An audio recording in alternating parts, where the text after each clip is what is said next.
आपको आज एक बहुत ज़बरदस्त स्टेप में मैं चीज़ बताने वाला हूँ। ये बात है आज से कोई 6 साल पहले की।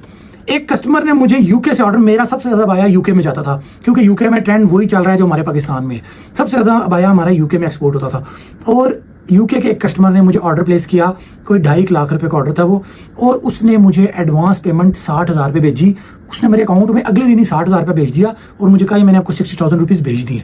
मैंने कहा ठीक है, आपका ऑर्डर मैं रेडी कर दूंगा।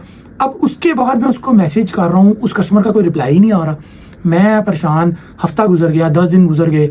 अब उसके 60,000 रुपये मेरे पास आज तक संभाल के मैंने रखे हुए। मैंने ये एक बॉक्स रखा हुआ है, इसके अंदर मैंने स्पेशल ये मेरा पासपोर्ट वगैरह इसमें पड़ा है और वगैरह चीज़ें, मैंने इसमें ये 60,000 रुपये अलग से उसके संभाल के रखे हुए हैं, ठीक है, कि ये मुझसे कहीं लग ना जाए, क्योंकि ये मेरे नहीं है, ये उस क्लाइंट के हैं, उस कस्टमर के हैं। और 6 साल होने को आए हैं और ये पैसे मेरे पास उसी तरह पड़े हैं। मेरा वो नंबर आज तक एक्टिव है, उसका मुझे कभी भी मैसेज आएगा मैं उसको ये पैसे ट्रांसफ़र करूंगा उसके अकाउंट में, ठीक है, क्योंकि उसने ऑर्डर बता दिया लेकिन उसने ऑर्डर फाइनल नहीं किया, पैसे भी उसने भेज दिए और उसके बाद वो गायब होगी। कस्टमर फीमेल कस्टमर थी वो। तो मैंने अभी भी ये 60,000 रुपये जो हैं वो उसके संभाल के रखे हुए हैं। अगर ये वीडियो भी वो कस्टमर देख लेती हैं तो ये 60,000 रुपये आपके मेरे पास अभी तक पड़े हुए हैं, ठीक है। आप जब कहेंगे मैं आपको ये आपके अकाउंट में डिलीवर कर दूंगा, ट्रांसफ़र कर दूंगा। तो आप इस चीज़ से अंदाज़ा लगा लें कि ये पैसे मेरे लिए हराम है, क्योंकि मैंने इसकी ऑर्डर जो कस्टमर से पकड़ा वो मैं बना ही नहीं सका, यानी कि नहीं बनाया ना ऑर्डर, क्योंकि कस्टमर ने ऑर्डर ही फाइनल नहीं किया कि उसने बनाना किया है, फाइनल क्या किया उसने, क्या चीज़ बनाऊँ मैं, तो मैं कैसे बनाऊँ ऑर्डर, और आगे से उससे रब्ता ही नहीं हो पाया। तो ये पैसा मेरे लिए हराम है, इसको मैं अपने खर्चे में, अपने खाने पीने में अपने ऊपर नहीं लगा सकता, क्योंकि मैंने एक चीज़ बनाई नहीं, तो मैं क्यों, फिर मैंने ये संभाल के से रखा हुआ है कि आज नहीं तो कल, नहीं तो साल बाद, या 6 साल गुजर गए हैं, कभी तो ये मुझे कहेगी।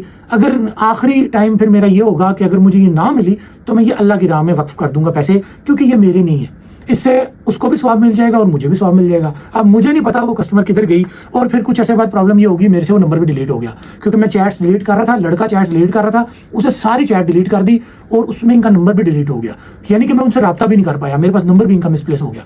तो कभी भी मुझे कस्टमर अच्छी तरह याद है कौन सी वाली है, क्योंकि ये हमसे पहले भी बनवाती रहती थी चीज़ें, तो पहले इन्होंने थोड़ी थोड़ी चीज़ें हमसे परचेज़ की थी, तो मुझे कस्टमर प्रॉपर याद है, लेकिन उनका नंबर वगैरह मेरे पास नहीं है, यूके की हैं वो, ठीक है। तो इस हद तक जब आप अपने कारोबार में जाएंगे तो फिर आपको नाकाम कोई नहीं कर सकता, आपकी कामयाबी आपका मुकद्दर बनेगी इंशाल्लाह। और ये आज तक मेरे पास अमानत पड़े हैं और ये आगे भी मेरे पास ही सेव रहेंगे पैसे, और इन द एंड मैं देखूंगा कि अगर कोई रिस्पॉन्स नहीं आ रहा तो मैं ये अल्लाह की राह में डोनेट कर दूंगा, चैरिटी में दे दूंगा, और इससे उनको भी, उनका भी ये सदक़े में जाएगा और हमें भी कुछ ना कुछ अल्लाह की तरफ से मिल जाएगा। लेकिन अपनी नीयत इन थोड़े से पैसों पे ख़राब ना करें, ज़्यादा अपना फोकस करें अपने कारोबार पे, अल्लाह की ज़ात पे, और कामयाबी ही आपका मुकद्दर बनेगी अगर आप इसी तरह करेंगे कारोबार, और सक्सेसफुल हो जाएंगे इंशाल्लाह। सल्लू मियां प्रॉपर्टी।